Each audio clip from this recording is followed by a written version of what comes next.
Well, or that was the foxhole one. That was the foxhole one.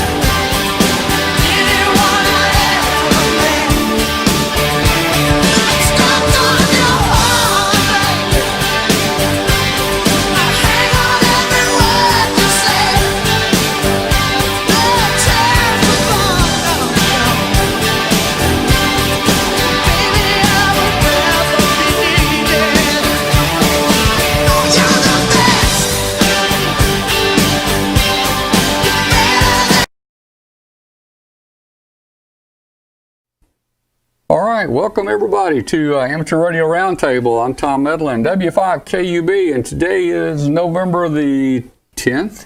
Yeah, November the 10th, 2020.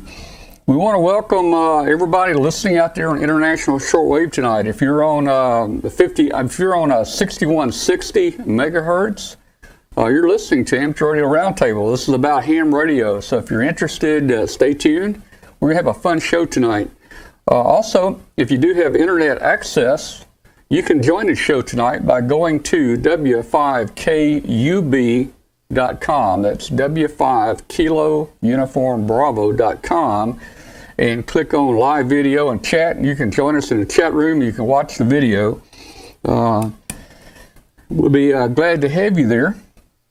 I think we've got a few new people in the chat room tonight. I want to say hello to them. And if you haven't joined our Facebook group yet, please join our Facebook group. It's for the show. It's called Amateur Radio Roundtable.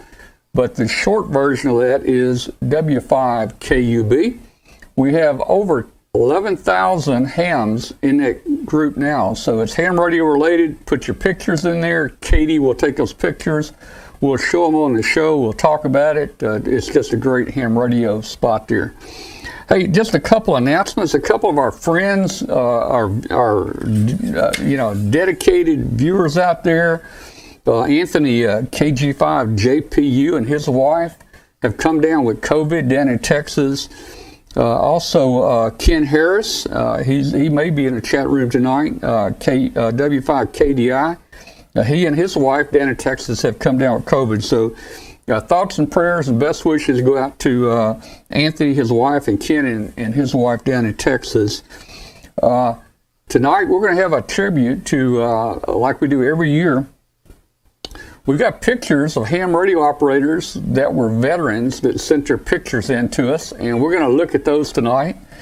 It might be kind of interesting to, see what, these guys look like 30 years, 40 years, 50 years ago. Maybe they had a mustache or sideburns. I don't know what the style was back then.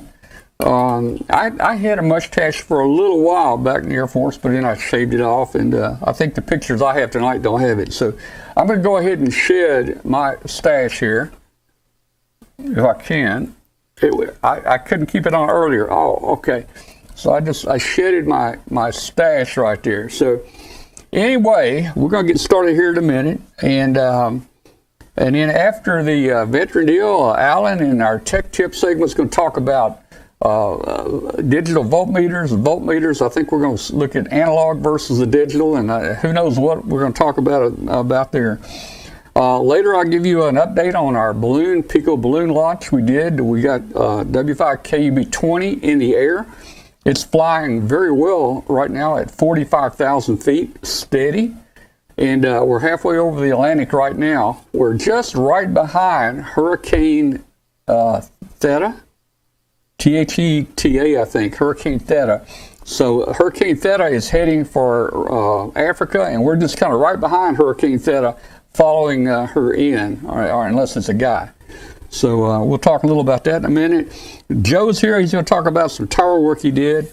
And, of course, we've got Glenn Popel here with us as usual. So let's go around the room here real quick and check with our guys here. Looks like Joe's up first. Hey, Joe, how you doing?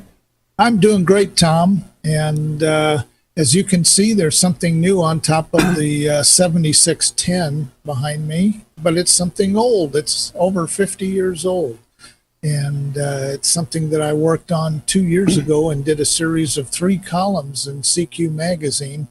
And I forgot one vital part. And so last week I did that part with the help of a friend of mine who's an engineer and had restored a Collins amplifier, very similar, and told me what I had to do and what parts to order. And so we'll go over that in a little bit. So lots of huge changes in the station here. Okay, well, great. Looking forward to that. Who's up after you there? Who we got here? Somebody take it. Hey, I guess I'll grab it. There we go. This is Alan, W2AEW from New Jersey. Good to see everybody tonight. And just to let you know, Tom, there's a couple of notes in the chat that the audio was low on the live stream. So you can go twist a knob or something there. Yeah, I saw that, and I'm wondering if that's true on everybody, or if that was just one person. Guys, let us know. Let us know in the chat room if the audio is okay. This week we're trying something different. I did install a Behringer Pro audio compressor limiter into the network here to try to keep the levels decent. So we'll just put it that way. All right, Andy says good audio there. So back to let's get back to Alan, and let me get that off. All right. Yeah. So tonight we're going to have a little fun talking about going a little bit more low tech. We're going to talk about multimeters. Maybe more modern digital multimeters, but actually going to focus a bit more on some of the old school stuff, like one of my favorites, the old Simpson 260. So we'll talk about what's good and bad about each of them, and take a little bit of a deeper dive on the 260. So it ought to be fun. So everybody should have at least one analog multimeter in their on their workbench for a couple of good reasons. But that's what we're going to talk about today. All right, great. And let's see. Let me pick somebody else out there. Glenn. Hey, Glenn. You're bad out of choices. Didn't have anybody else to pick from, did I? Right, yeah. But I'm doing good, just laying low. I've got a desk full of the third Arduino book and hoping it stays on top of the desk because Demon Child's over here. But we're just moving right along. It looks like I'm probably about 2 to 3 weeks from having it all finished and turned in and into the fun part. Well, okay, I know you'll be glad to finish that book up, won't you, man? Yes. And then you can start on your next one. No. You want to take a break from it? I'm going to take a little bit of a break, yeah. All right, well, let's just do this. Katie sends a note. Katie's not going to make it tonight. She is all tied up with COVID stuff.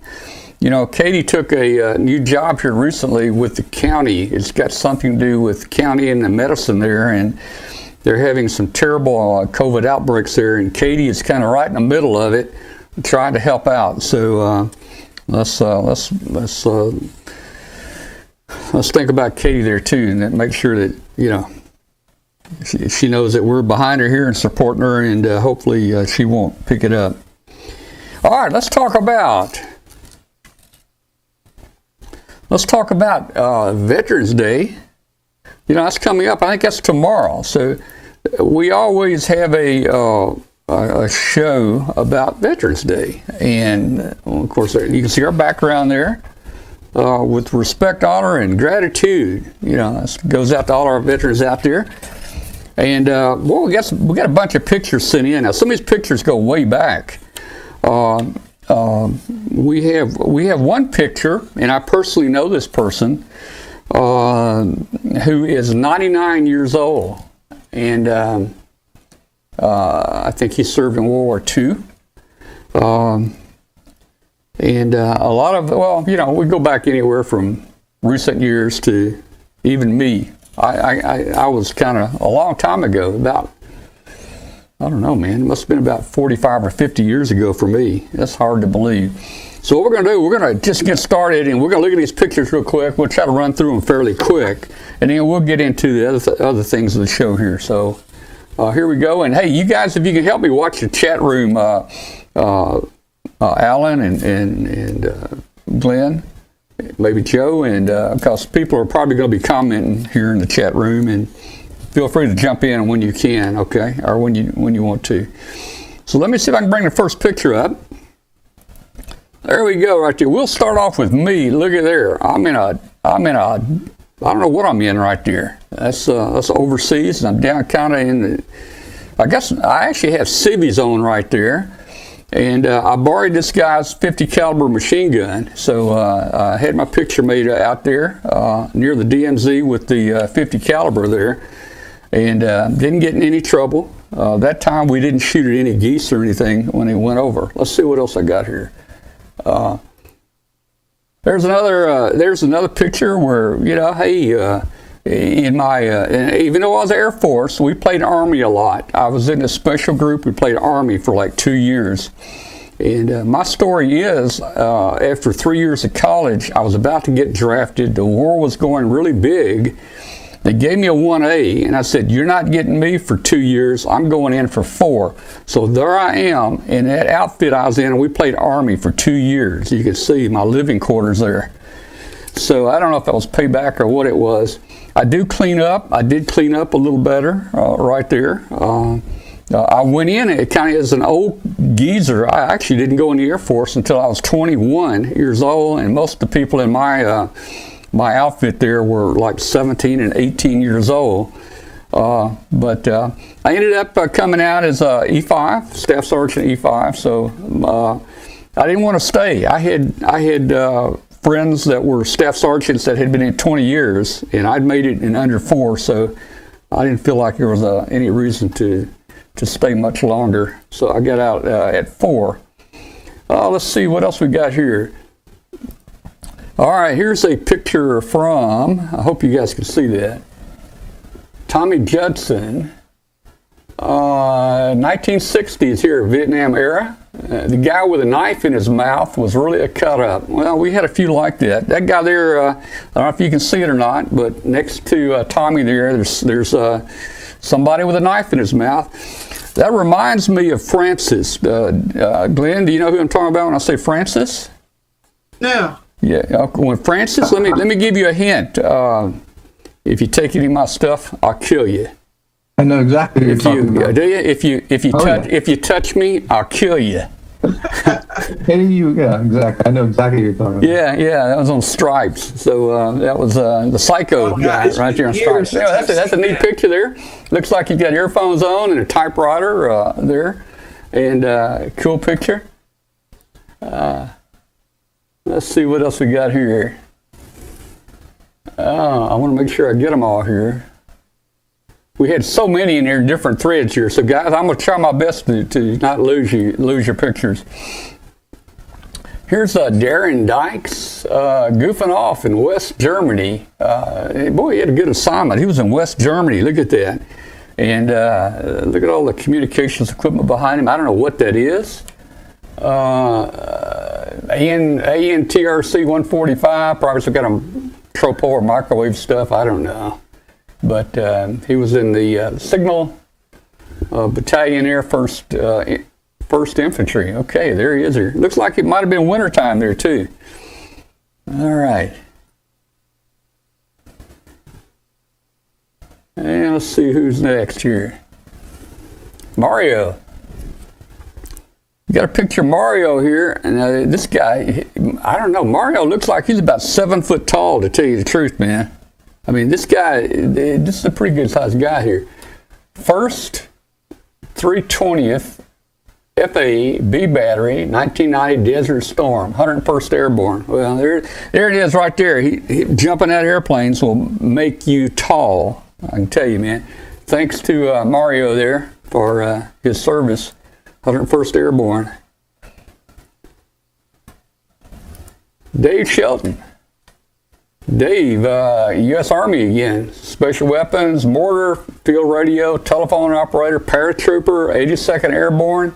Gee, these guys had some exciting lives there. That was W7SN. That's David Sheldon. And let's see what we got here.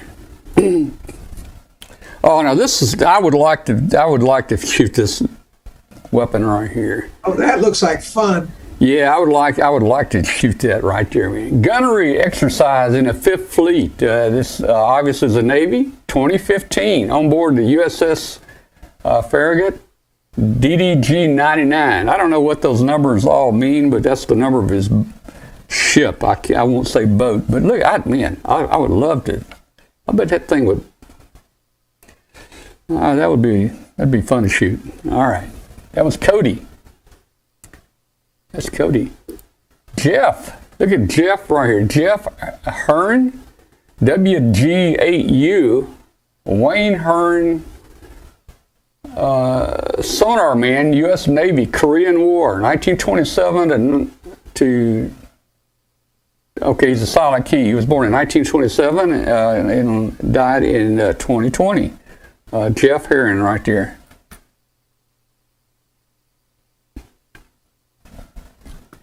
It's amazing how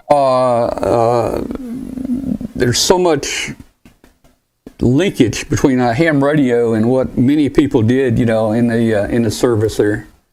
Here we go with Mark. I think it's Staves, Staves, 743 AC and W champion AFS. I don't know, Alaska, Elmendorf Air Force Base, Alaska, NORAD.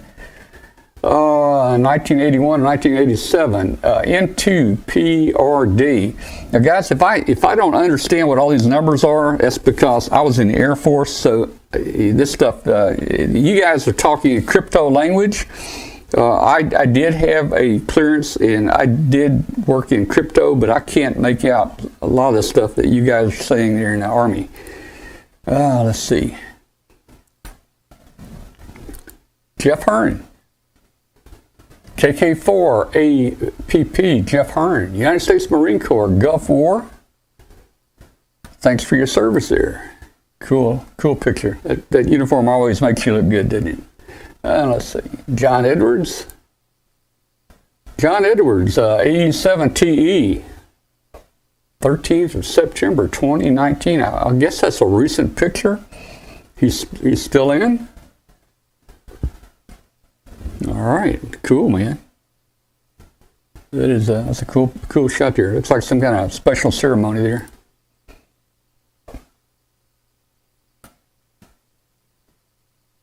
Here he is again. Earphones on. Looks like he's out on the flight line in a central sunny location. Not sure where that is.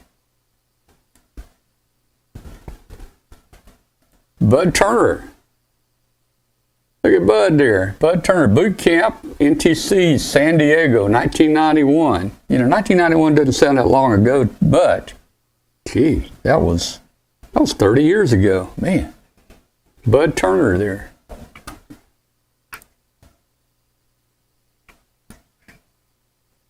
Here's Bud again, all decked out in his whites. I guess you call that whites in the Navy, I don't know. WZ1L, you're in here, you're in the Navy. Do you call that whites? What do you call what he's decked out in there? I'm not sure. Retirement ceremony, United States Navy Memorial Plaza, right there in Washington, D.C.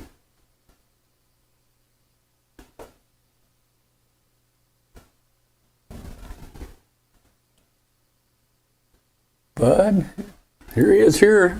I guess he knew he was about to retire. He was looking for land coming up so he could have that ceremony, and wow.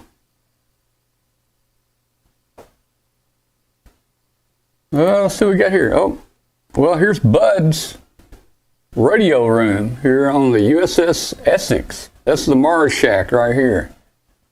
They got a Meriton amplifier up there, and I'm not sure what all else they got there.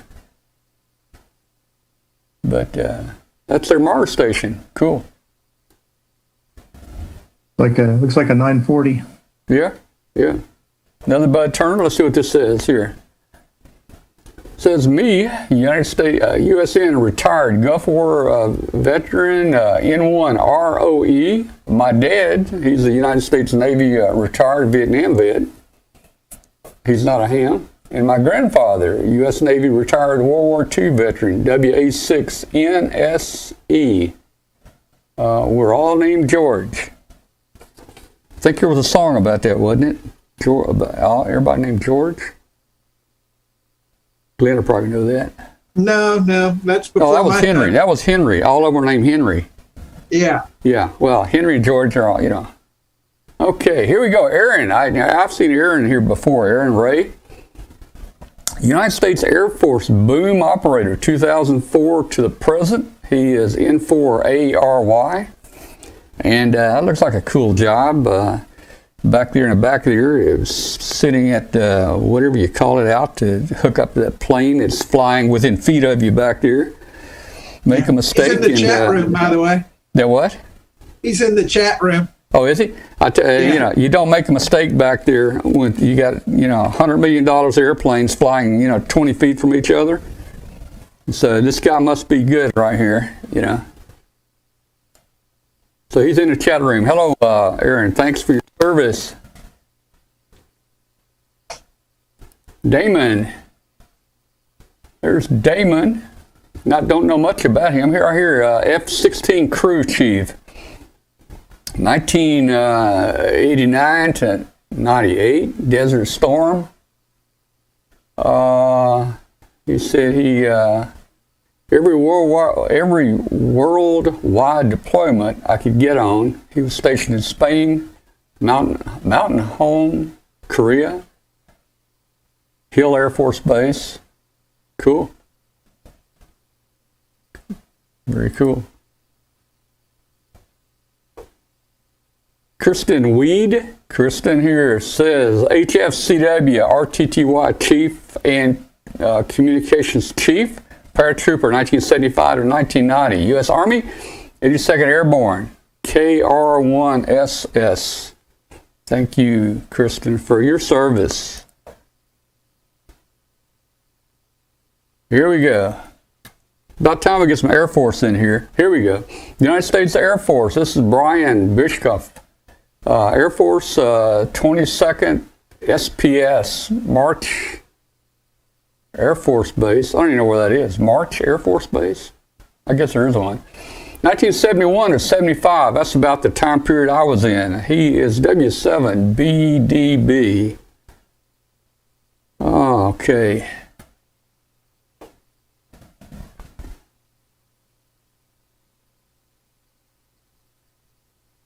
Mark Carlson,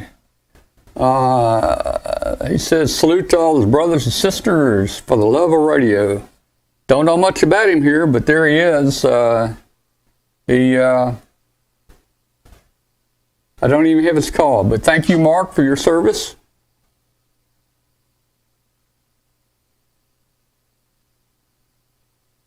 What do we got here?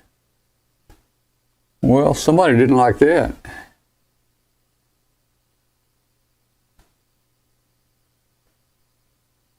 Something has to always happen, you know, and right in the middle of the show, you know, to make us, you know, okay. All right, well, let's just Facebook's been acting up a little bit here recently. Yeah, all right. So, okay, I'm going to have to get out of that and go. All right, let me get back to the pictures here, guys. Looks like Facebook had a problem and kind of kicked us here. While we're at it, let me pick this one up right here. Here we go. Everybody knows this guy. You can tell this guy by his beard right here. He's in the chat room tonight. Can anybody guess who this is? This is, I don't know what the occasion is. That is Bill. That is Bill, WZ1L, and he's in the chat room tonight. Boy, he was a good-looking guy back then. I don't know what happened to him, man. Don't know what happened. Look at everybody standing back behind him there. He must have done something wrong and he got called out to, you know. Okay. In the chat room, it says it was 1975 Dam Neck, Virginia advancement to E5. Oh, okay. All right. Here we go. Now, this guy, I talk to Jim here just every week. This is Jim Drager. and he is AB5 JM, and he's down in Louisiana. There he is, right there.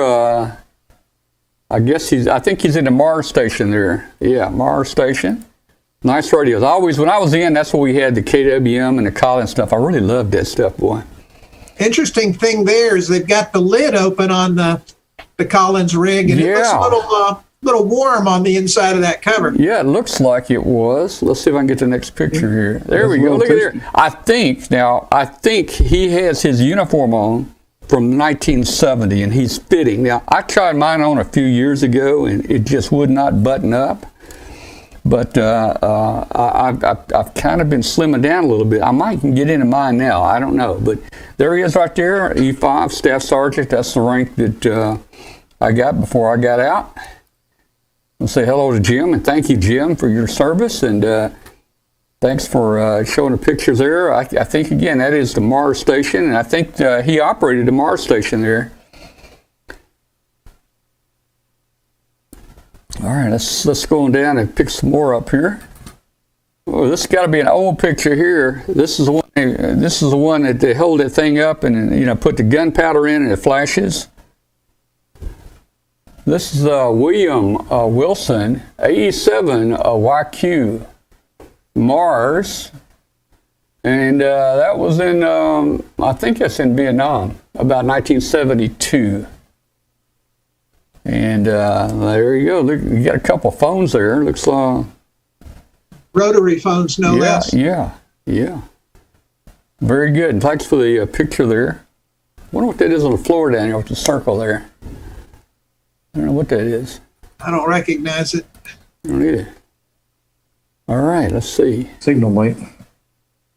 Okay, let me get back down to where we got kicked out a while ago because we had some more to go. I got to get back down to. Do you remember who that was that got us kicked out? I'll remember it in a minute. It was right after Bill's, wasn't it? Well, I think Bill came after that. Okay, we're going to pick these guys up right here. That's Matthew West, U.S. Army, first tour to Afghanistan as a medic. W4 RAF. There we go. Look at there. Cool, man. He also climbed 110 floors on 9/11, it looks like. Well, it's the memorial stair climb. Apparently, it was the Tupelo. Yeah, that's cool, man. I don't care. 110 floors is just outstanding. I think that would be tough. I think that would be tough, man. I'd make about 2. Yeah. Okay, now we started here. This is my Air Force buddy. That's Bill right there. KE7KK, Minuteman, ICBM, Combat Launch Crew, Montana.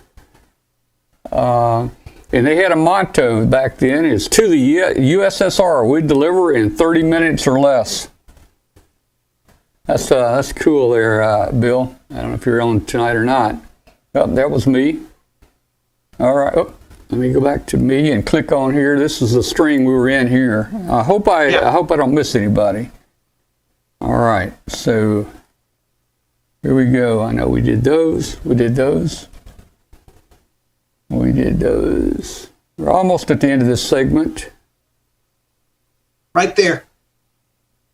This was that one there. Yeah, the F troop. Here we go. All right, this is KK6BY on the right there, F troop. They look different. They do on TV, but that's the F troop there. 17 Cavalry, 196 Light, American Division, 1970 Vietnam. I look pretty happy to see. It looks like he has a smile on his face. I don't know. Thank you, Paul. Okay, we did that one. We did that. Okay. Okay, here is Chet Chin. Chet Chin, 1967 in Udon, Thailand. Okay, and he looks like he's E4 and U.S. Air Force. Don't know much about it there. Yeah. Yeah, I think the one above it is what kicked you out before. Yeah, it might be. Could be. Could be. Here we go. David Crawford. David here. He's all camouflaged up here. Air Force Disaster Preparedness Resource Center, Lowry Air Force Base, 1994. He is a KF4 KWW. That's David.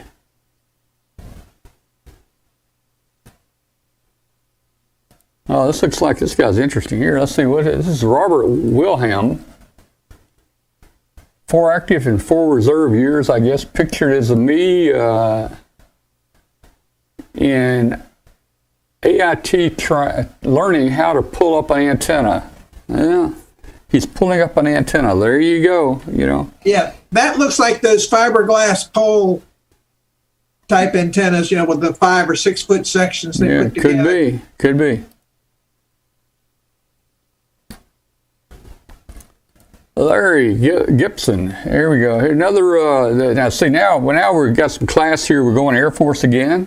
You notice a pose there. This is a professional photographer did this. This is Larry Gibson here, United States Air Force Security Police Law Enforcement Specialist, 79 to 83.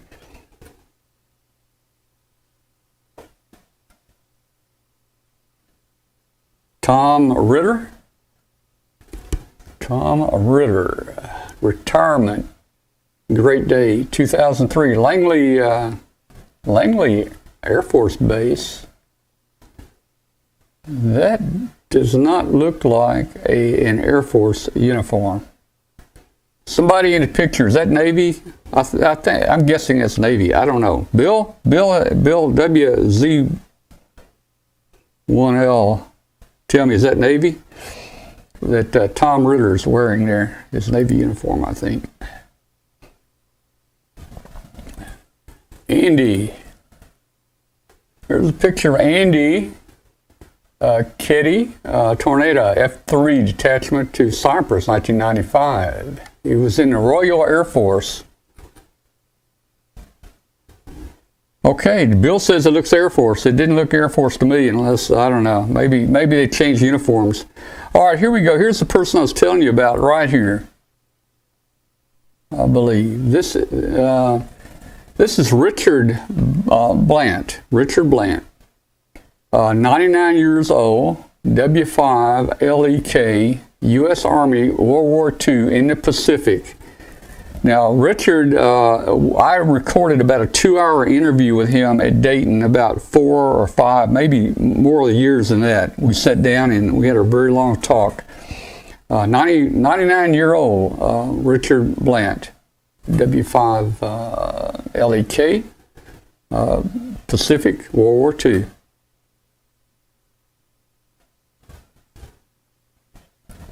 Oh, I like these big transmitters. Looky here. There's old Hank Blackstone right there, W5 VYY, U.S. Army. 1960s, high-power military transmitters to France. That's cool. Look at those tubes in there. Gee, that'd be a nice transmitter. Maybe I can get that in surplus now. Robert Durant. Robert is KC4NJX, 1988. Second re-up, Yorktown. So he was on the Yorktown there. Must be a nice ship, Yorktown. Is Yorktown a carrier? I think it's a carrier, isn't it? I'm not sure. I think that's the city, Yorktown, Virginia. Oh, really? I thought there was a ship named Yorktown, too. Yeah, there was a carrier. Yeah. That was one of the heroes of the Battle of Midway. Oh, yeah, yeah. Here we go. Here we go right here. Jay Nardone. He is one. Here is one of me in Iraq again, 2003. I tell you, I don't see any grass or trees growing, boy. It looks like it could be dusty there. Thank you guys for your service, and look at that bottle of water he's drinking. That's not a small bottle, so those guys probably had it pretty tough over there. Thank you, Jay. Here's another one of Jay. Looks like on a flight line. I think that's a C-130 back there. That was my favorite airplane, the C-130. I flew a lot on the C-130s. Said that was at Baghdad Airport. I flew a lot on, had a lot of fun on the C-130. And here we go, Dan Pritchard. On the air in Tirrenia, Italy, 1975. Army broadcaster, 71 to 79. Future ham, he's a future ham at that time. Got his ham ticket many years later. Now he is W6ZPC. All right.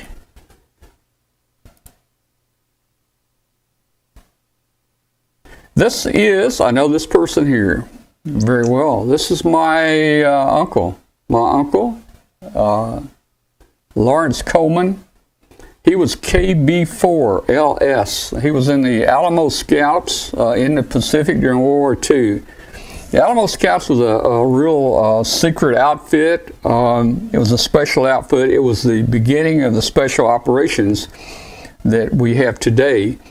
And I got very little out of him, but I remember one story. He was telling me that one of the things that he would do, they would go into these Japanese islands on a PT boat, and then they would wade the water up to the shore, and the PT boat would go to the other end of the island, and the boat would rev its engines, and then all the Japanese would see the boat down there, and all the Japanese would run down to the end of the island, and then they would sneak up in there and look in all the little buildings to see if there was any prisoners, pilots that were captured and so forth.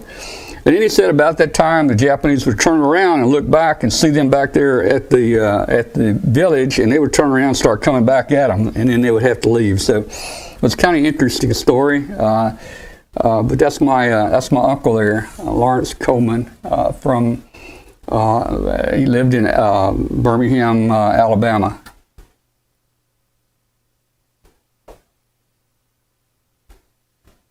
See, we've already seen that one.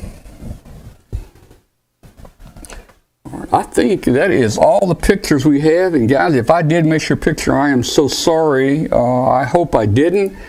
They got in various different threads, so I hope I didn't miss everybody's picture there. Anyway, that was fun. A tribute to our veterans out there. All right, we'll be back in just 1 minute, and over the next minute, I'm going to read the chat room and see what's going on. We'll be back in 1 minute, guys.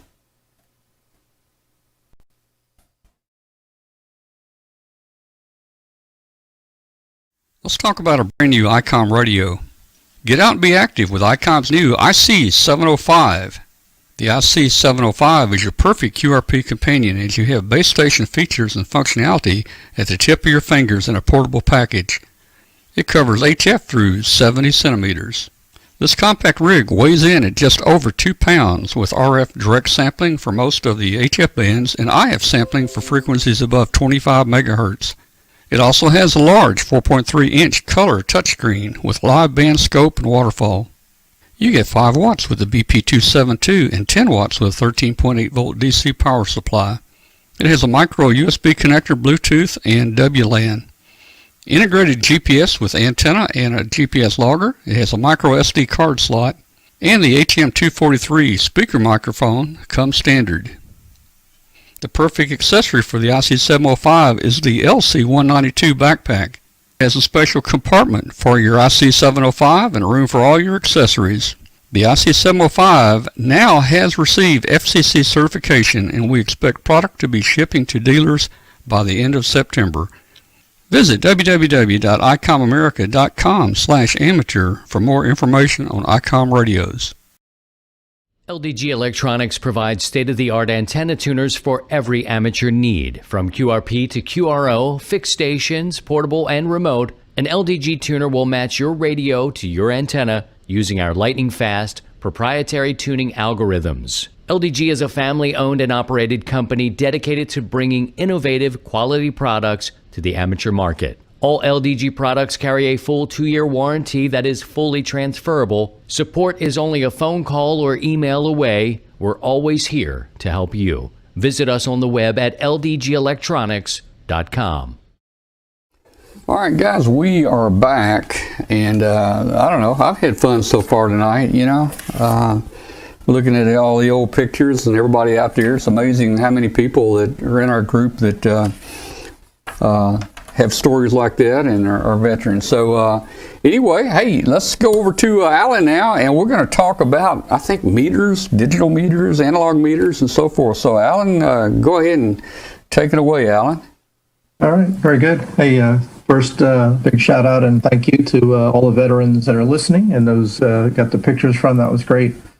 And I'm not a veteran, but I worked for the Army for several years. So I was a citizen or private employee of Fort Monmouth. So and now I kind of support them in my role now. So all good stuff.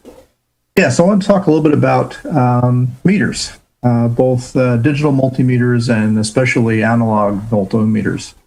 I know a lot of folks, these days are using, the digital meters like this Fluke 87 here, or even the little freebies that you pick up at Harbor Freight for spending $20 on something. You can get a lot of digital multimeters, and there's some good things and some bad things about the digital multimeters. And to me, I think that some of the bad things about them are a good reason to keep around analog voltmeters like this Simpson 260, which is about the king of analog VOMs, and we're going to talk a bit more about here later on. So some of the things that the digital multimeters have going for them is they're kind of somewhat idiot-proof, right? Because most times the scales on them are auto scale. Like you stick it in AC volts, and it doesn't matter whether you're measuring the output of a filament transformer at 6.3 volts or you're measuring 240 volts that's feeding your dryer. The meter figures that out and sets the scale for you. Same thing, you set it on DC volts, you set it on ohms, whatever you set it on, typically it's auto scaling and pretty idiot proof to use. And the other nice thing about the digital multimeters is they're pretty precise, right? They give you a lot more digits of resolution than you get on an analog meter face.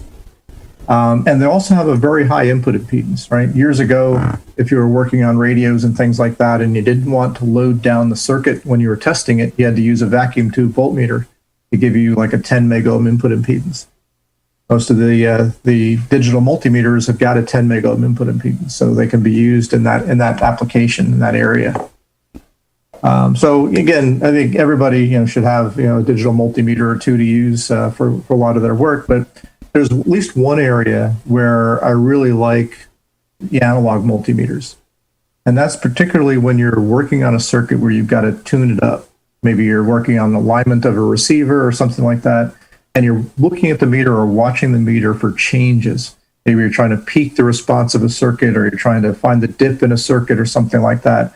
It's not so easy to do on the digital multimeters because you got the digits there. Let me see if I can get this to kind of play nice with the light here. And a lot of them will have like a little bit of a digital bar graph on the bottom that will kind of try to follow with the the voltage change or the current change or the resistance change that you're making or something like that. But it's quantized, right? You might have 20 or 30 segments across that digital bar graph, and it's not really easy to see any fine changes going back and forth. And to me, if you're looking for a small dip or a peak, I'd rather not be looking at digits that are changing. I'd really want to see an analog meter change. And that's where I think there's a really good reason to have, something like, the old Simpson 260 or some other analog VOM hanging around. Because with the meter movement itself, you can kind of watch for peaks and dips as you're adjusting your circuit and that type of thing. But there's a couple of things that people may forget in terms of best practices when using a meter like this, because you get so spoiled by all the automatic features of the digital multimeters that you kind of forget to think about some of these things with the analog VOMs. So I wanted to chat a little bit about the Simpson 260 in particular, because it's kind of like an icon here. In fact, let me share my web page here. And this is actually the web page for Simpson Electric, who's still in business and is still selling the Simpson 260, actually a couple of different versions of it. There's a Simpson 260-8, an 8P, and a -9. Believe it or not, the Simpson 260 multimeter was introduced in the 1930s. and it was introduced as a Simpson 260. And it looked a little bit different than this, but not a whole lot different. And that series ran up until about the 40s. That was called the Series 1. They revved the design a little bit, called it the Series 2, and that came out in the 40s and went up through the 50s. And the Series 2 looked a lot like this. There was one or two less connections on the front panel, but it looked a lot like this, the same, black Bakelite, phenolic type case. So if you just looked quickly at even a Series 2 from the 40s, it would look a lot like a Series 8 from yesterday. So the only real difference was the Series 1 and 2 had small little pin jacks instead of the banana plugs or banana jacks for where the jacks plug in. The Series 3 that came after that, came out in the 50s, and it switched from the pin jacks to the banana jacks. So that's, if you're going to be looking for a 260, I would say start looking at a Series 3 or above to get the banana jacks. And there was a Series 3 that was in the 50s. A Series 4 was mainly in about the 60s. The Series 5, late 60s to early 70s. The Series 6 was late 70s to in through the 80s. And all of those, the 3, 4, 5, and 6, all use a regular banana jack for the plugs. So really nice meters to have, and rugged and accurate and things like that. In fact, I over and grab this one. This one's actually a Series 6 that I have. You can still see me in the webcam as well. I've actually got 3 of these different meters. I got a Series 6, a Series 8, and the other one is a Series 5. A couple of differences. I mean, some of the older ones, like the Series 3 and 4 and 5, if you wanted to replace the batteries in them for the ohm meter function, you had to take the 4 screws out and pull the back of the case off.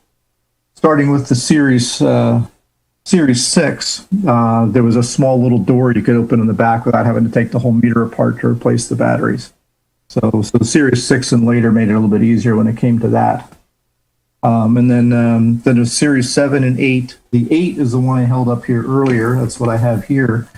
One of the big differences with the 8 is that it includes a mirrored scale to make it a little bit easier to read, a more precise reading, and get rid of the parallax error. So parallax error, what's that? So parallax is if you are looking at an analog meter and you're not looking at it straight on, if you're off to one side, the distance of the meter pin itself over the face of the meter could cause you to read an error, because if you're not reading straight down on it. With a mirrored face, you can actually look down at the meter and then move the meter around in your hand, or you move how you're looking at it around, so that the mirror image of the pin on the meter, or the needle on the meter, lines right up with its reflection that you see in the mirrored scale, and then you're looking at it right, and you can read the value. So that's one of the the little gotchas. But there's a couple of other little gotchas when it comes to the meter. In fact, what I'm going to do here, I want to kind of show you a couple of resource pages. If you're going to look at a Simpson 260, there's this really great web page just called Simpson260.com that has got links upon links upon links of all the different series. Well, for many of the Simpson meters, not just the 260, but all of the series, 260s from Series 1 all the way up through Series 9, with links for specs and photographs and things like that. And there's also a link to downloads, and this is the download page here, where there's manuals and schematics for all these things. So there's plenty of information out there for these meters. And what's amazing, as I mentioned, that they're still selling a Simpson 260. This thing, brand new, if you go buy it from one of the electronics distributors, is over $300 for an analog VOM. Still available because there's still a lot of utility in it. So let's go over and take a closer look at it here. I'm going to stop sharing here, and let's switch over to my other web camera here. And that's sitting right now right here on top of my Simpson 260. This is the Series 5. So obviously the connections, for the banana connections are all here. And as I mentioned, there's a couple of things that the digital multimeters have gotten us spoiled about, that you've got to think about when you start using an analog meter like this. And one of those things is that oftentimes when you're using it, you got to really be careful where you're plugging your probes in, because you plug the probes oftentimes into different jacks for different functions. So you don't just plug the probes in the same place and just let the meter do it. So you have to kind of think about, what am I going to do? Where am I going to go make these measurements? Okay. So you pick and choose where you're going to put the probes based on the measurements that you're making. The other thing that I mentioned is, the parallax error, right? If the meter's off to the side, you could get an error in your reading because you're not looking straight on to where the meter is lined up on the scale. And probably the other two other big things that you have to think about is that with most analog meters, they're not auto ranging. So you have to have a good idea of about what you're going to be looking at, right? What's the highest voltage I expect to see that I'm going to be measuring here, and then set the scale appropriately for that. If you're not sure, you kind of want to err on the side of caution and start off with a scale that's much higher than you would ever expect to use. See what the meter reading is. It might be a real low deflection, and say, okay, I can safely move to the next scale down or the next scale down. So you got to apply a little more thought in terms of where you think that voltage might be, and then walk your way into it to get the most accurate reading. Because any of these meters are going to give you the most accurate reading the closer you get to full scale. So you really want to use the lowest scale possible without overranging and smacking the meter off on the side of it. So that's something to think about as well. Another thing that you've got to think about with these meters is that they don't have an extremely high input impedance, like a 10 megohm input impedance, like the digital meters do. The meters are rated in something called ohms per volt in terms of the meter sensitivity. And that's something that kind of confuses people and say, well, what does that really mean, right? My meter is 20,000 ohms per volt. Does that mean it's going to present a 20,000 ohm resistance to my circuit if I'm measuring 1 volt, but 40,000 ohms if I'm measuring 2 volts? No, that's not what it means. So what it means is, depending on where you have the scale set. So for example, I've got this set right now to the 10 volt scale. This meter is a 20,000 ohm per volt meter.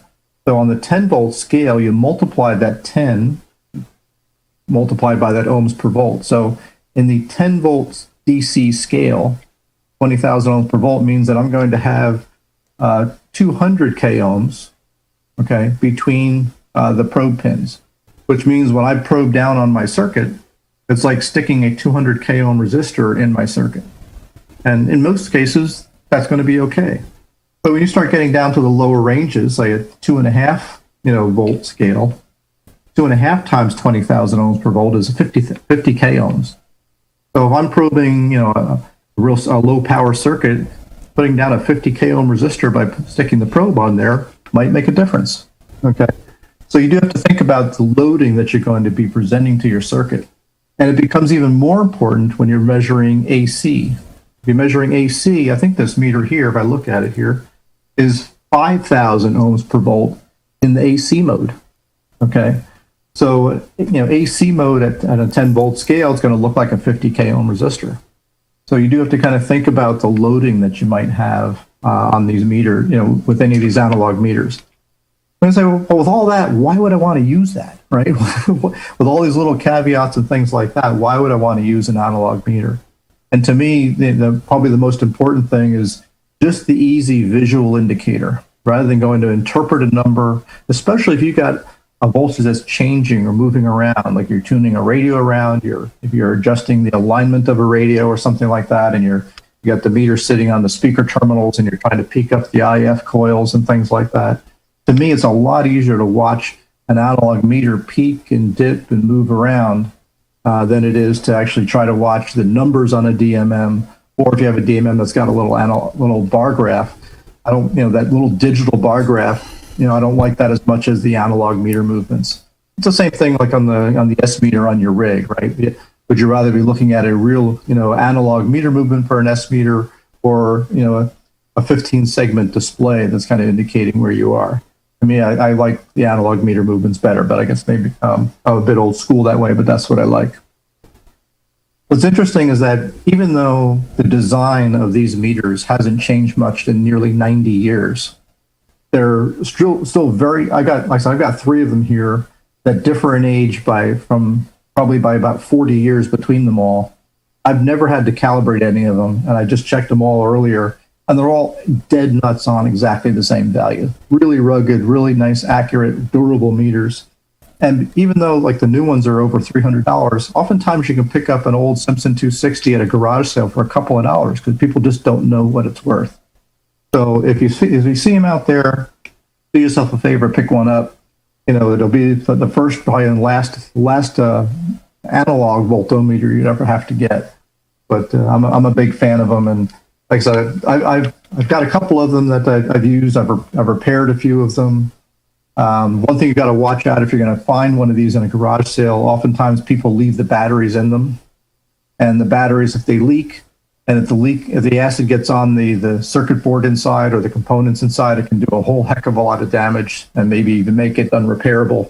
In which case the meter becomes good for parts for fixing others, maybe. But so you do have to kind of watch for that. I generally don't use my analog multimeters for measuring any kind of resistance anyway.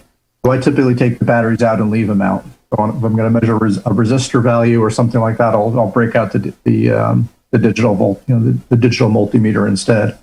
So by leaving the batteries out, you never have to worry about any of the meters getting damaged or ruined by leaking batteries. So that's kind of a little bit of a story of the Simpson 260. Like I said, it's kind of almost like the king, at least in the U.S. here, extremely popular. I know in other parts of the world, the Alvo meters are probably about as popular as the Simpsons are. But this is kind of the ubiquitous, king of VOMs, that are out there these days. So, and like I said, it's still out there, and literally almost 90 years later, hasn't really changed much in terms of its design and functionality. So, and it does force you to think a little bit in terms of the work that you're doing, rather than just go blindly applying a meter and letting it do all the work for you. And to me, there's always value in thinking. So, but that's just a little bit of tips, something you might want to look for at a Hamfest or a garage sale or in your grandfather's basement or something like that. There's millions of these meters out there, and to me, I think that they're probably one of those things that you can add to your test bench that you won't regret. So. But anyway, unfortunately, I can't see the chat. I got bumped out of the chat, and I tried to get back in. I'm getting denied in. So I don't know if anybody's made any comments in terms of their experiences with a 260 or a VOM or any of these other things here. But maybe someone else who's reading the chat can fill me in. Yeah, I've got one question, and that's on the batteries. Didn't some of those Simpsons have an unusual battery inside? They did. Most of them will use a single D cell and 4 AA's. There were a couple of them that had an odd, like 22.5 volt battery that was kind of an odd size and kind of hard to find. And I don't remember which ones of those versions had that. It was some of the earlier ones that had that. And also some of them, as I mentioned, you had to kind of pull the case housing apart, and even in some cases kind of loosen the circuit board a little bit to get the batteries out of it. The later designs made it a lot easier to do that, and then the most recent ones, as I said, have kind of I get the light on here right. Let's see here, get this over in the right spot. And there's one little screw you can take out, and then this little top door kind of pops off. And these later ones like this use a D cell and a 9 volt battery. Kind of the mid ranges use the D cell and 4 AA's, but there were a couple of versions, Glenn, you're right, that had an odd like 22.5 volt battery. But again, the battery's only needed for measuring resistance. If you got another tool to measure resistance, and don't even worry about it. You can't find the battery, use it to measure voltage and current, and you're good to go. One other point I'll make too, and if you look at the face of this thing, you might look at some of the labels on it. And some people get confused by this one right over here that says output. What does that mean, right? So the output terminal, what that's for is when you're measuring, if you only want to measure the AC content of a signal that might be riding on top of some DC voltage, right? Because if you put it in AC mode and just measure through the normal terminals, if there's any DC content on that signal, that's going to essentially be responded to as well, because the AC mode basically just goes through a diode, but it's still DC coupled. So if you had a wiggle of AC sitting on top of a large DC offset, that's actually going to measure both. The output terminal, okay, puts a series capacitor between the probe lead and then the AC detector circuit. And by doing that, it blocks all the DC. So it's helpful sometimes with like audio amplifiers, maybe a bridged audio amplifier where one side of it, and both sides have got some DC bias on it, but between them you don't. And you want to measure the voltage on either side of that bridged audio amplifier and just look at the swing and not look at the DC content. That's where you use the output terminal for that. The other thing I wanted to mention too, before I forgot, if you're looking at these meters and you see a Series 7 or Series 8 meter, like this one's a Series 8, I don't like these as much. I mean, the mirrored scale is really nice, but the only reason I would say to steer away a little bit from the later Series 7 or 8 is they switched from a regular female banana jack to a recessed male banana. Okay, so the probes that go in this actually are a banana socket probe that are really hard to find because this is the only meter that I know of that actually use them. So if you found a Series 8, okay, it's a great meter, but you might have trouble finding just the test leads for it because you need a kind of a reverse polarity banana to plug into it. Pomona sells a little accessory that they call a test lead extender, which is like a double female banana that you can stick into there, and then you can stick a regular, banana plug into that. So that's one way around it. But the Series 7 and 8, you got to watch her, that reverse banana. If I get the light in there, you can almost see the end of, the banana pin there. Okay, where normally, I grab the other one I have here. You can kind of see that this one is more of the traditional banana socket. Okay, so the 3, 4, 5, and 6 will have the regular banana sockets. The 7 and 8 are going to have the reverse polarity bananas. So that's probably more than you ever wanted to know about a Simpson 260. So. Well, Alan, we were talking about, I've got a Simpson 260 here. Now, this doesn't have a series number on it. And what did you estimate the time period? The Series 1, 2, and 3 did not have the series number listed on it. If you have one that has the series number listed, it's right here on the meter face. Right below where it says Simpson 260, it'll say series something or other. Okay, if it doesn't say series on it and on the meter face, then it's either a Series 1, 2, or 3. The 1 and 2 use a small little pin jack instead of the banana jack. Right. The early Series 3s went to the bananas, and then the 3As were the first ones that had the list. There's a little pin jack. Yeah. So that means that yours is then likely a Series 3, actually a Series 2, probably from the 40s and 50s, because the Series 1 looked a little bit different. So that one looks like the kind of modern era of them. So that's probably from the 40s to early to mid 50s, and that's a Series 2. Well, I grew up in my uncle's TV shop in the 1960s, and this is the go-to meter. This is what he used for everything, and I love this meter.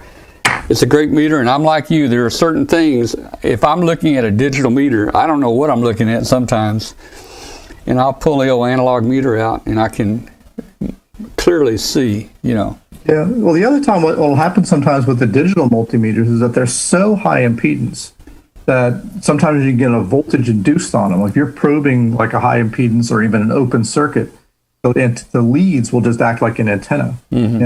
Same thing if you go up and just to measure if you've got a live socket or something like that in the house.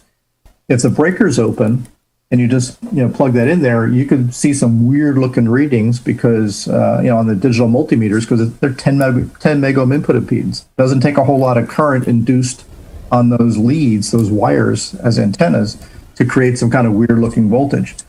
Whereas with the VOM, you've got a couple of hundred k ohms of resistance instead of 10 megohms.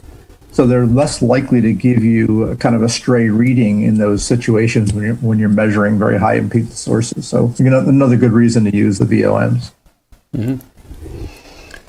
All right. Well, hey, Alan, thanks so much. We need to move on probably. We've got a couple more things to talk about tonight. We appreciate it, man. I love my Simpson meter. Thanks for the discussion on all the meters, and particularly including this guy. Okay. It's a beautiful meter. Let me tell you, I love it. I love it. Love it. Love it. I don't know where I got this one. This is not the one my uncle had in the shop. I don't know where I got it, and but I do remember this one did have a battery problem. It started corroding, and I think I actually you caught it in time. I caught it in time, but I think it damaged the battery holder, and I think I actually just had to solder the wires on the batteries in there. But anyway, I still have me a Simpson 260. And all right, very good. Yeah. All right, well, thanks very much. Hey, guys, we've got still a couple more things to talk to you about tonight. We're going to talk about the launch of Pico Balloon W5KUB-20. We'll take about a 3-minute update on that. It's flying over the Pacific right now, heading toward Africa. And we got Joe coming up here, and we're going to talk about some tower work and things that Joe's got. So let's just jump right over to Joe next. Joe, how you doing? I'm doing all right, Tom. How are you? Doing good, man. I understand you had major tower work done. Did you do that by yourself? Oh, no. In fact, this is part of when you're stuck home and you don't travel to Hamfest for many months, you finally do what you really needed to do for many years. This was not just a tower job. This was a full rewiring of the ham shack that's still going on right now. I'm replacing power supplies yet and switching over to different distribution panels and all sorts of things. I replaced all the coaxes that go in the shack. Now, what this required was getting on my hands and knees and digging out cables and going into the laundry room next to the shack and cutting them so I could pull them through the wall and pile them up. So between those and all the wires that were stripped from the tower is now stripped clean. The tower was put up in 1986. So it has 34 years worth of old coaxes and old control cables that are all rotted out. Because when I would replace them, the climbers I had helping me didn't seem to care. As, oh, just leave them, let's put another cable on. And so there was just tons of old cables that were rotted out on the tower. And really, it didn't really affect much, but it was a lot of weight on the tower. And so those are all gone now. So the first step of the whole project was tearing out all the old cables.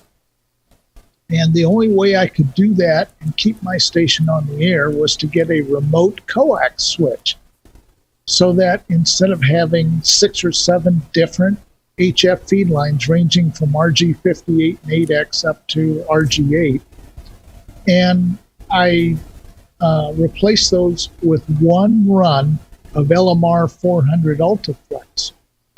And immediately I saw a difference when I did that. And of course I had to string a control cable, but when you got rid of all those other lines going through the hole in the side of the house, it was easy to put the new control cable in.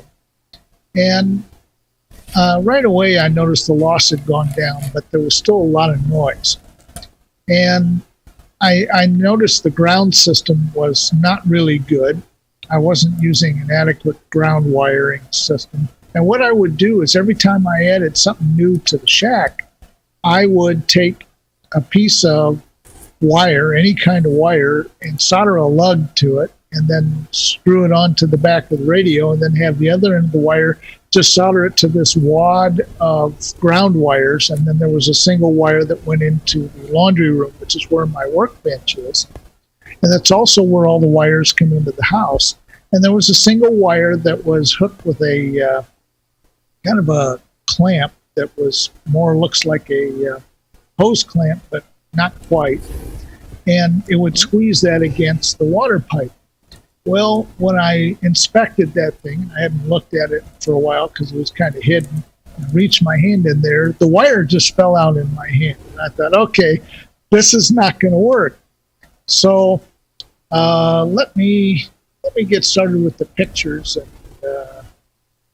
let's see if you're going to let me share a screen. So, okay. let's see if that works. All right.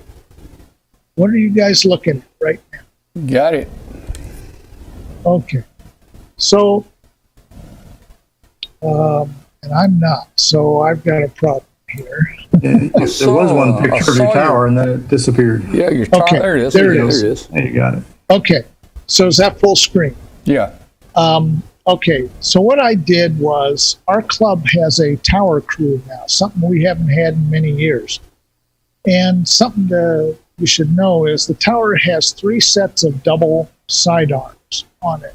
And that's because in 1985, this tower served as an STL tower for a local AM/FM broadcast station.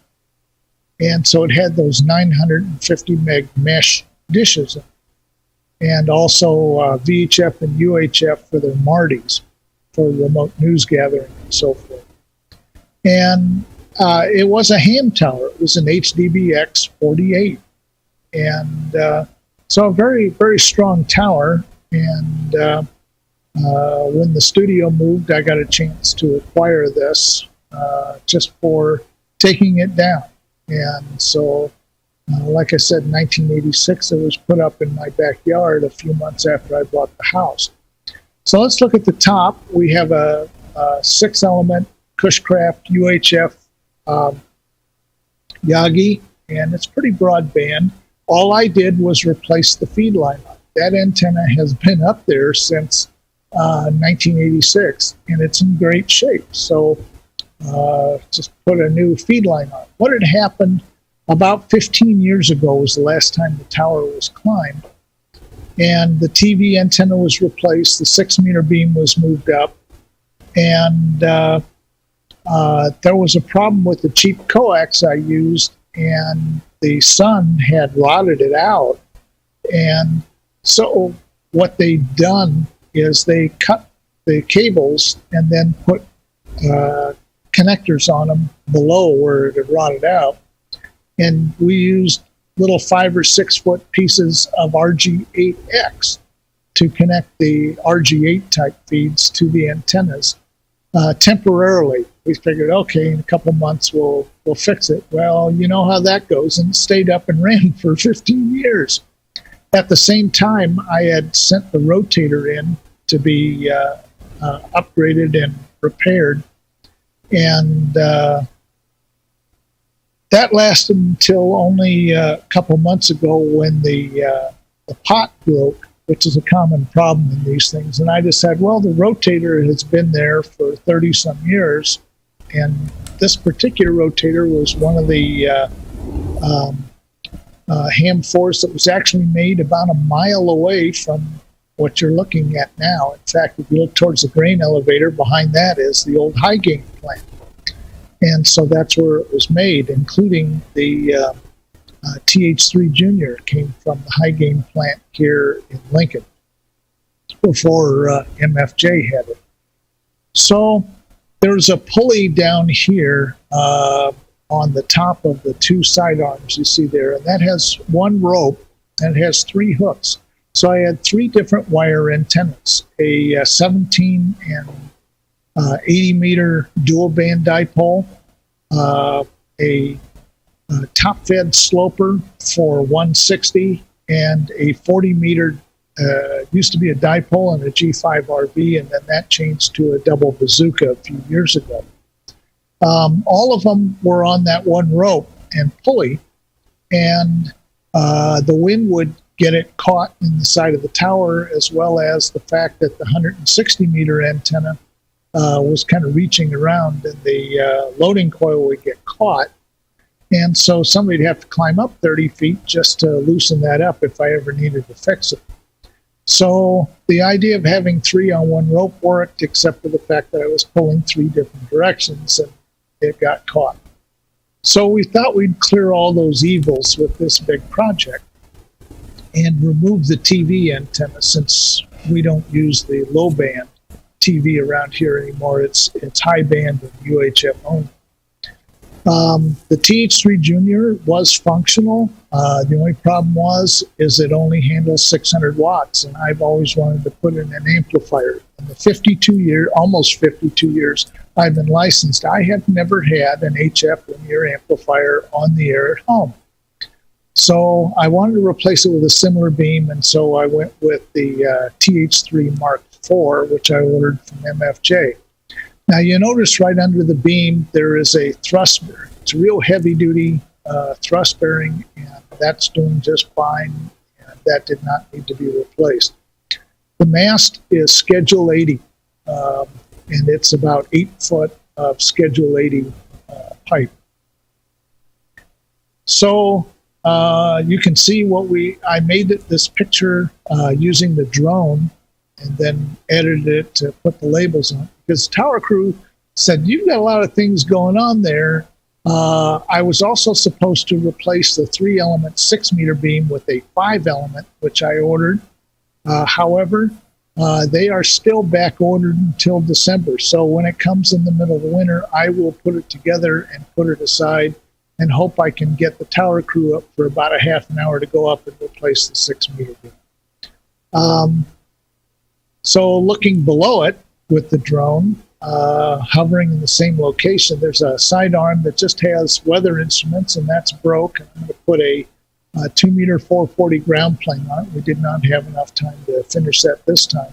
And the disc cone was missing most of its ground elements, and so that had to come down too and get replaced. And you can see way below is the top of the 40-meter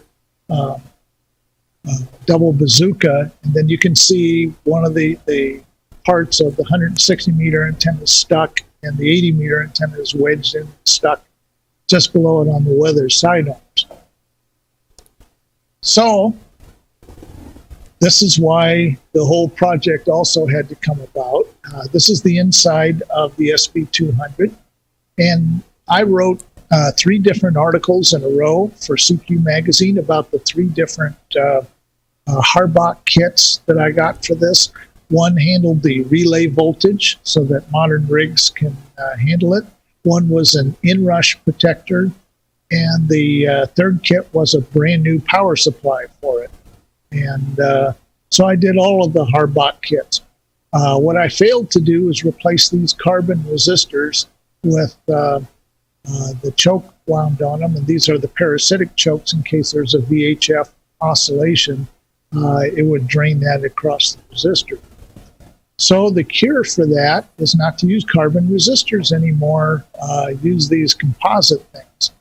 And so that's what I used, and following the same size and prescription for making the parasitic choke, the resistor is not quite the same diameter, so I had to use the same diameter using a drill bit as a form. And I wound the coils exactly the same size, wrapped it around, and then I soldered those together. And when you put them into the amplifier, you can see they fit just fine, and they look the same, and they work the same. So that is the new parasitic chokes. Oops. So to start off the antenna project, the first antenna that I had that came in was the disc cone, and it has a 6-meter loading coil for the vertical on the top. The rest of the antenna lets it transmit and receive anywhere from about 70 megs or so all the way up to 1300. So you can do the 1296 band as well as 900, 2 meters, 440, 220. It's great for a scanner antenna for those little SDR sticks, and I use it also for just getting into the local repeaters for now until we add a 2-meter 440 vertical antenna where the old weather instrument was. So there's still stuff to be done.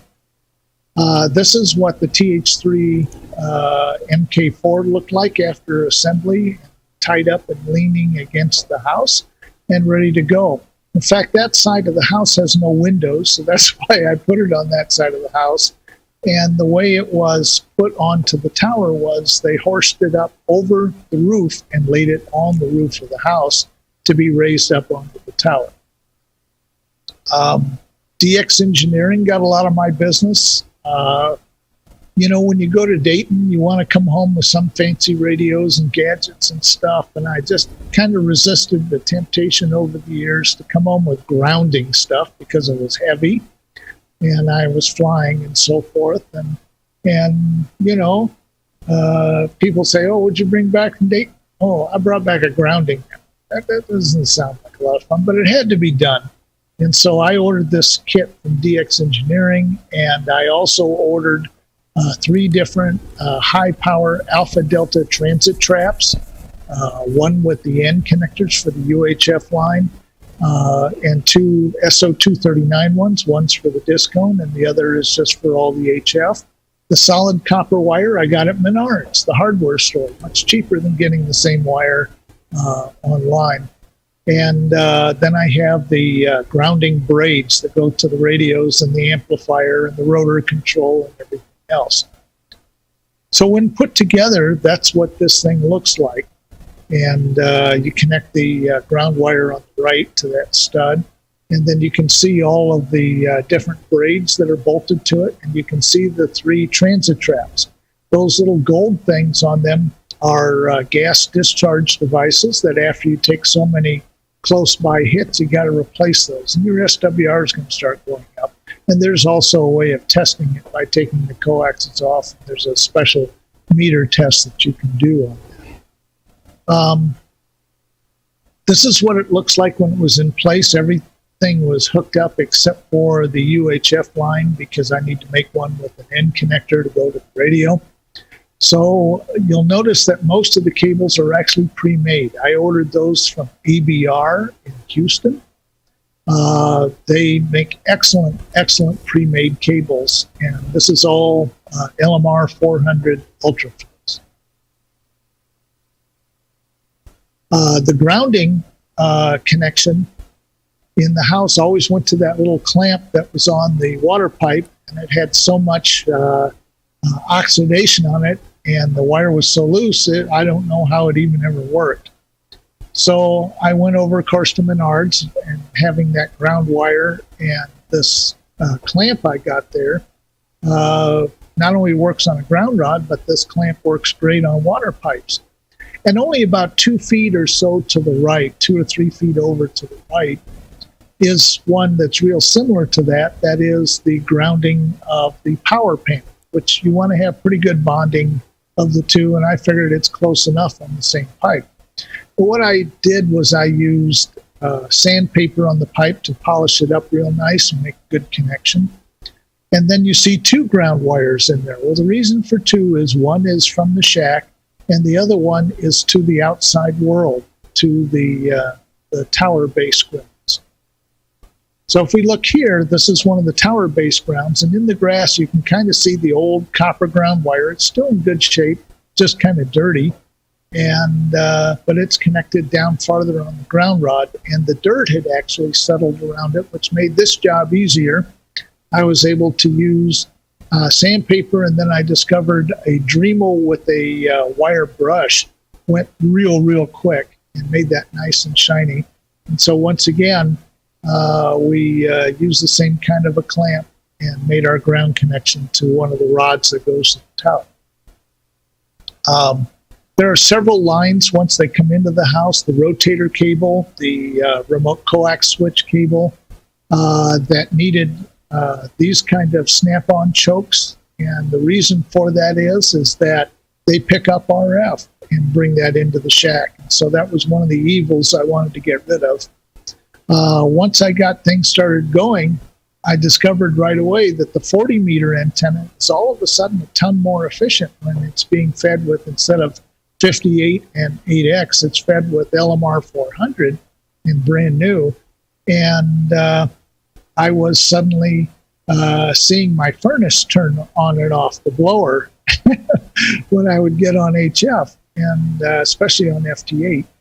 So I also used one of these on the thermostat line, which goes vertical and is only about 12 feet line of sight to the feed line of the double bazooka, which happens to radiate because we use a choke at the bottom of that as well. So what happened is I choked the thermostat line and a couple other things in the house. And this, the two control cables, the rotor and the remote switch, and that's what took care of all the RF in the house, including when I use high power, except for the carbon monoxide detector. Now I got to find a different one because I'm not sure I'm going to be able to get it out of that. This is the DX Engineering remote coax switch. You'll see a couple of gray coaxes on it. The new coaxes came yesterday, so I can replace the coaxes on the 40 meter and the 160 meter antennas. Instead of the LMR 400, those two are going to actually be on LMR 240, so it's flexible and light enough, yet it's also still able to handle a kilowatt. We'll see how that works. And I do have an extra length of ABR LMR 400. We'll see if there's any issues, and I can switch one to the bigger coax if needed. This is what it looks like underneath the remote coax switch. You can see the control cable plugs in the upper right. Of course, the C is the common. That's the main feed that goes into the house. Now, once again, instead of using 6 or 7 different coaxes coming in for HF, all I use is one, and that carries the beam, the 40 meter, 160 meter, 80 meter wires, 6 meters, 30, all the different HF and 6 meter antennas all come into this one switch. So everybody says, well, you've got a radio that has a 2-position coax switch built in. Well, I also have a vertical antenna that sits ground mounted next to the tower. And that vertical is for my workbench for kit building for testing without having to drag the kit into the shack. And so it's a totally separate antenna, but on the same grounding network.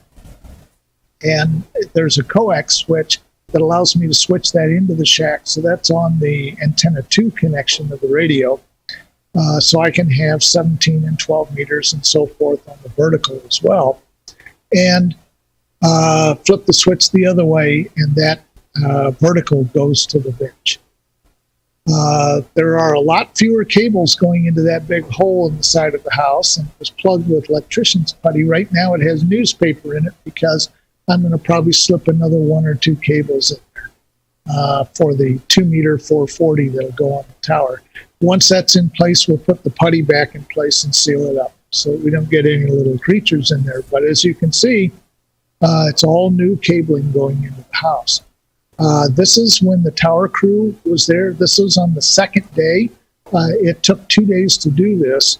However, each day was only about 3 or so hours of work because these guys work full time. They tried to do it on Saturdays, and different things would come up. Well, it's November in Nebraska, and by some strange miracle, we had an entire week of temperatures not only over 70, we had 2 days in the 80s, and it was dry and nice until the end of the week when the winds came way up to 40, 50 miles an hour.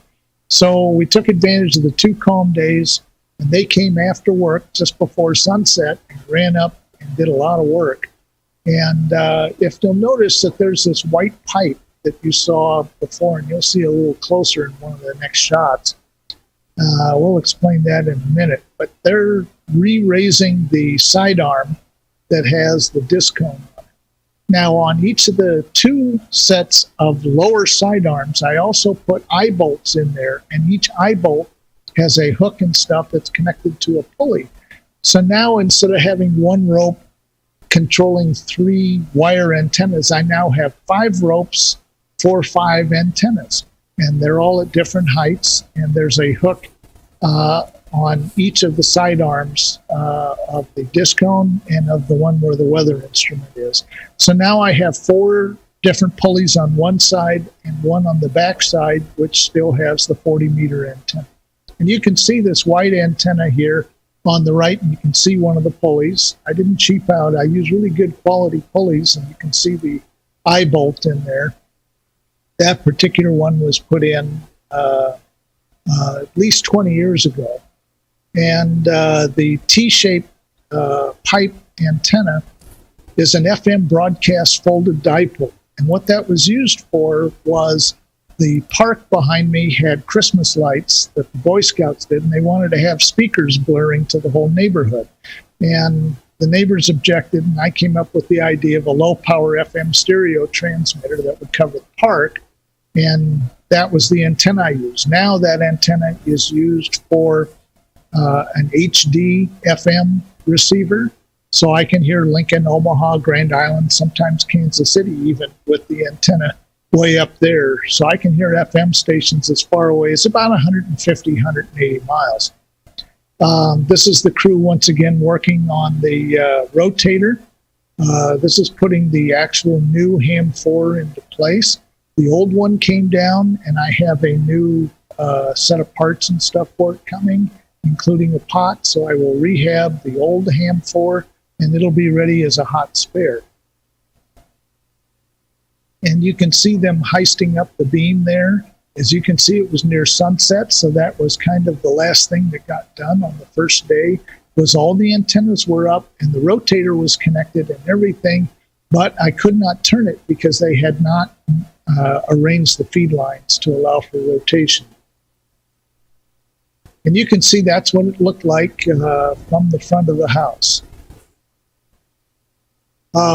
This was the second day, and Sean there is holding what was the old TH3 Junior, which I gave him for all of his hard work on this and for all the hours they put in on helping me do this, because I can't climb anymore.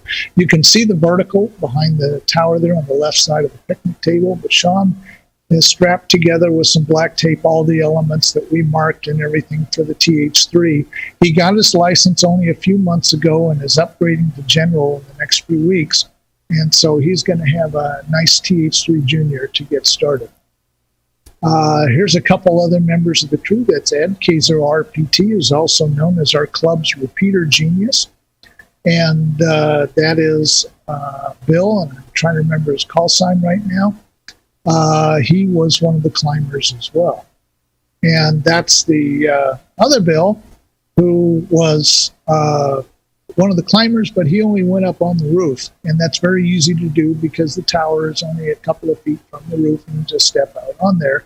And he had to make sure that the beam went up straight and didn't bang on anything on the way up. And this is the final result. And you can see that the SB200 sits in front of the grounding block.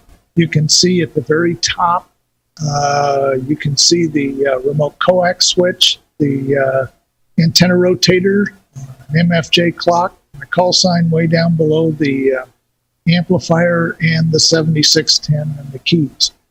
So, Tom, you're going to have to tell them what my signal sounded like this time as compared to every other time.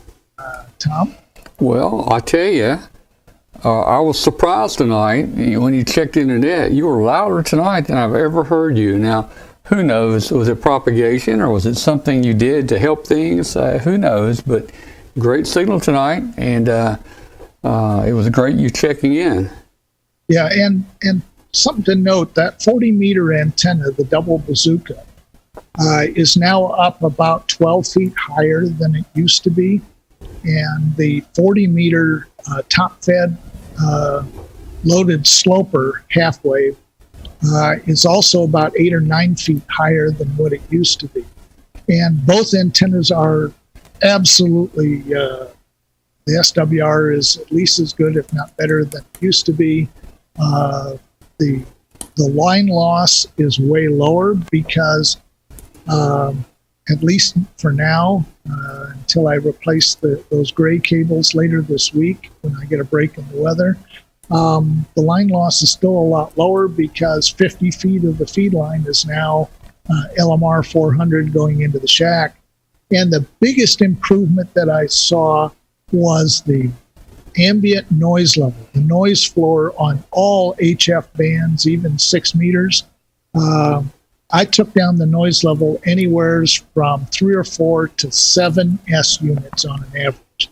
Well, that's great. Just a huge difference when you fix up your grounds. That's key. Joe, bring your picture back in there. Okay, that we will do. If you can figure that out, there you go. All right, well, hey, Joe, thanks so much. We're running just a little late, and I've got one more thing I want to talk about.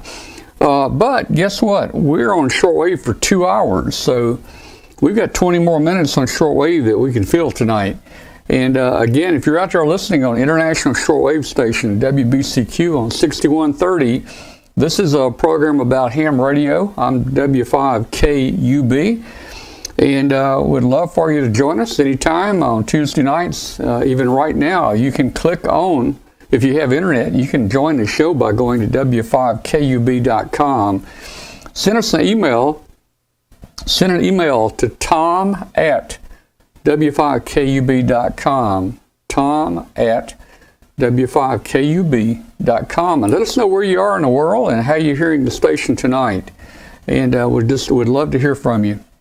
And again, Joe, thank you so much, man, for giving us that update. I want to give a quick update next on our Pico balloon launch we did Saturday, and let everybody know what's going on there. We're going to try to break our record. You know, our record is we sent our balloon around the world 3 times in 72 days. So we're trying to break that record now of 3 revolutions around the world. So I got just maybe a 5-minute update on it. Let's see here. Here's a couple pictures. This is out in the field when we're launching, and as you can see, the balloon appears to be mostly empty. That's done on purpose because the hydrogen gas does expand, and you've got to plan this down very carefully, because if you put too much in it, the balloon will pop and it will come down. So we design it to fly at about 45,000 feet. It doesn't go any higher. That's our float altitude, and we've been flying 45,000 feet for the last 4 days, so it's been very stable. Let's see, there's a picture of the tracker. That's W5KUB-20. It came in a little heavier than I wanted it to come in. It came in at about 15 grams. 15 grams is a weight of about 3 nickels, 3 U.S. nickels. So it came in just a little bit heavier than I wanted it to. Here's a quick 1-minute video. We're in the shop. We're filling it up with hydrogen. Now this is hydrogen gas, so let's take a look at this. All right. Well, Ed, it's kind of dark. Looks like they mowed the lawn. Numbers. I think we're real close. All right, let's look at this. More light on it. I've got a candle here. You want it? Here, light that candle over there, and then. Now we are experts, professionals. Don't try this at home. Oh man, stop. I think I'm gonna go outside. Okay, I think we're okay, Ed. It looks okay.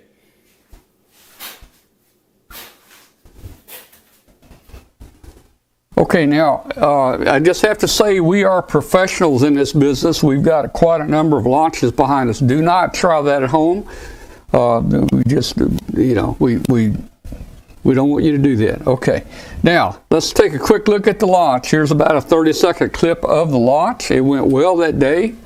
We've got a nice field. It's about 100 acres. And we always send up a couple test balloons to check the wind direction out and everything first. And here's the launch. It's going to go quick.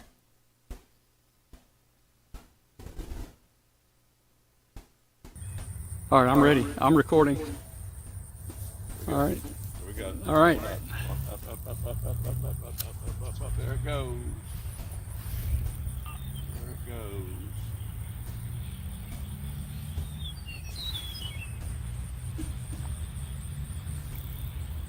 Up slow, isn't it?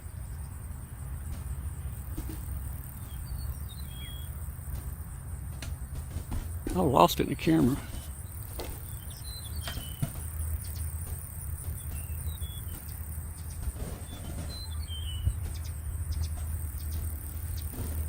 All right, so You could see the launch went really smooth, and we thought the takeoff was very low, but actually it was not too much different than many that we've launched. We had the right amount of lift in there, so it didn't concern me any, and it did obtain the altitude that we had planned it for, 45,000 feet. So that went off well without any problems. Now, we're not getting much wind up there right now. We're getting winds of right now over the Atlantic about 40 miles per hour. We're halfway across the Atlantic. We're moving kind of slow.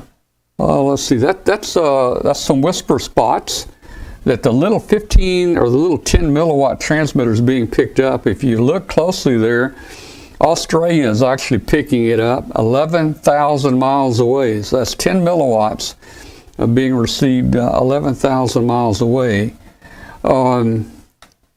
And here's our prediction. There's our location this afternoon when I last checked it.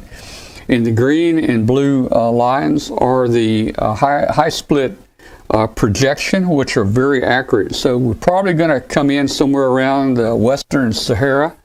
They're on the west coast of Africa.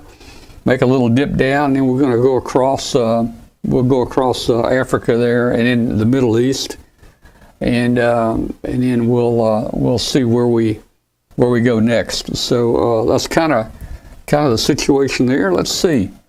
One of the things that we're faced with right now, if you look at where we are, I've got a dot on this map. That's our balloon, W5KB-20.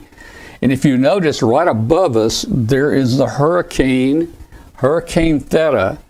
And Hurricane Theta is heading for the coast of Africa, and we're right behind it, just a little below it. So I'm not sure how that's going to work.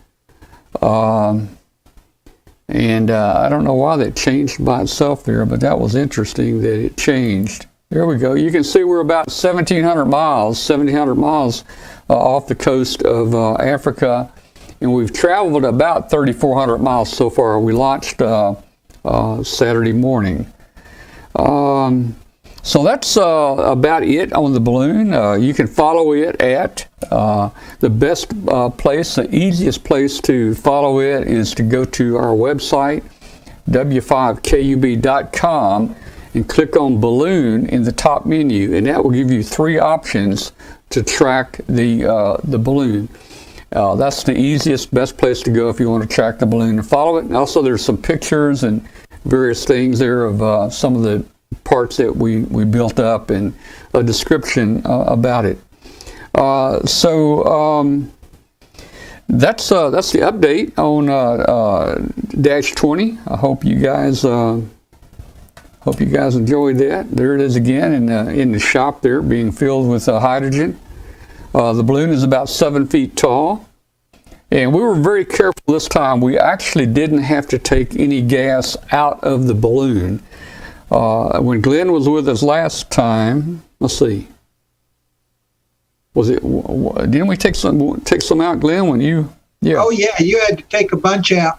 Yeah, we put hydrogen in, and we got too much in, I think, twice or 3 times, and we had to keep squeezing it out into the room there. So we came up with a system this time where it was much easier to go from 0 up to where we needed to go without surpassing the where we wanted to go. So we didn't have to take a single gram of gas out of this. I've got one more little video here. I'll show you. We added the compressor limiter. I want to give you just a 1-minute video here of kind of the studio and how things work here. And you'll see this. You'll see the at the end of the video, you'll see the Behringer Pro limiter compressor that's in here. So here we go.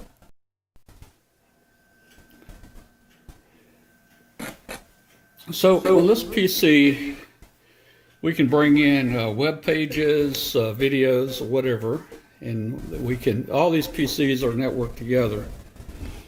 And if we bring in, say, a website or pictures, we can actually see those over here on our broadcast. And then this PC here is used mainly for the chat room. We keep it up and watch the chat room. Well, I might also say either PC here might be used to bring up the YouTube dashboard, which shows us quality of the signal and so forth. So this is mostly for remote websites and so forth. This is used now for the chat room. In addition, for the chat room, we used to also run Edcast. Now, Edcast is a program that sends the audio up through the internet to the shortwave station.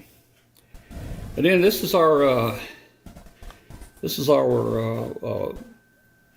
Telestream Wirecast right here. And this is what does our broadcast. Everything is computerized. I'll scroll through some of the things at the bottom and show you what they are. So this is what I deal with during the show.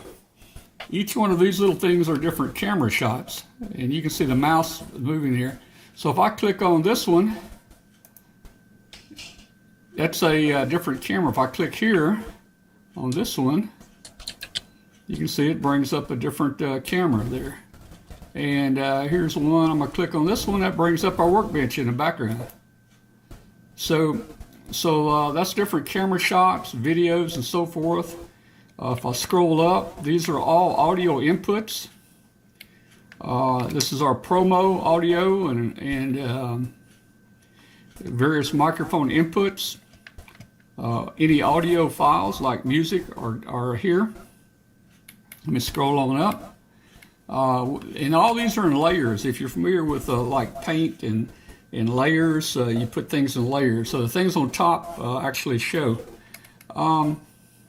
So here's where we would put the lower thirds. And for instance, if I click here, you'll notice our logo comes up. See, our logo came up on the screen. If I click here, I can put Martin Jew's name up on the screen. Martin Jew, K5FLU. So this is an overlay. These are overlay buttons here. So you can see how that works. So then we move across here to our other PC, and we're using Zoom now to bring in our remote guest. So we'll bring in remote guest here again by running a little client program on this PC here.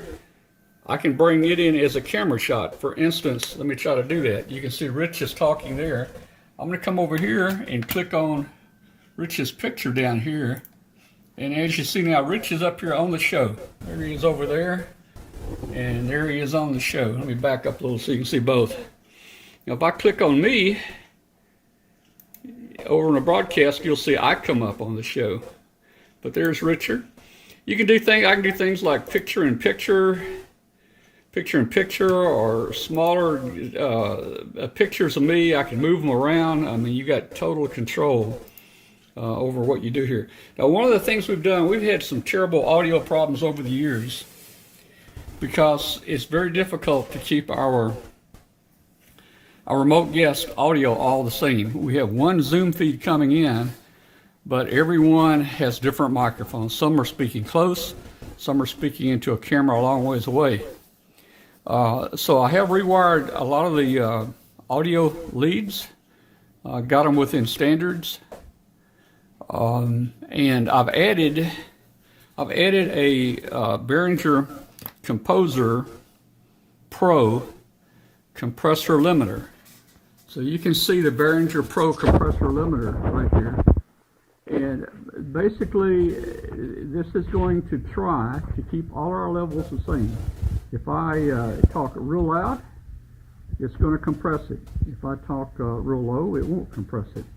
So you can see the difference here. I'm talking kind of low right now, and you see just green lights. You just see green lights here. But if I talk, let's see. Let me get near the microphone. If I talk much louder, well, actually, you know what? You're only seeing Rich's signal on that. That's all that's going through there right now. So anyway, we've added the Composer Pro compressor there. Below it is a 4-channel UHF wireless microphone system we use, and we use that for our clip-on packs here, or we can use it with hand mics. It's a 4-channel. And we can bring any of those channels in here and set, the low and high frequencies and so forth, and gain here. All right, so that's kind of what we got going here. We've got high hopes that our compressor here is going to do a good job in trying to keep our levels the same. So we'll be testing today, and we'll see how that goes. So let me back away and show you again. Over here, this is just one camera right here we have set up. That's kind of a little remote camera. And back over here, you can see our main camera. It's a 4K camera that we're using. And you can see this is kind of the studio. This is kind of how we operate from the studio.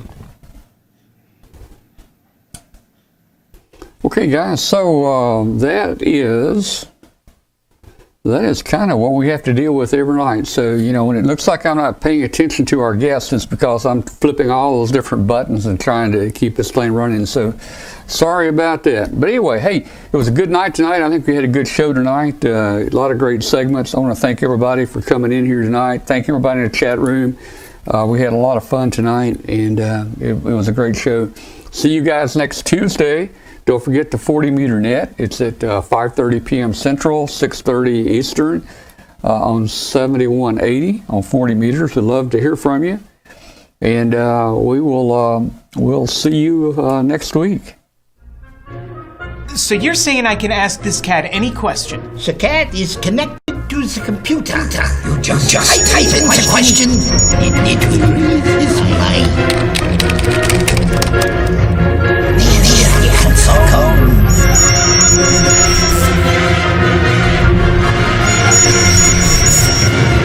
Well, Brian, You're the I think I man. did enough to my Been looking station for this over the for last weeks. month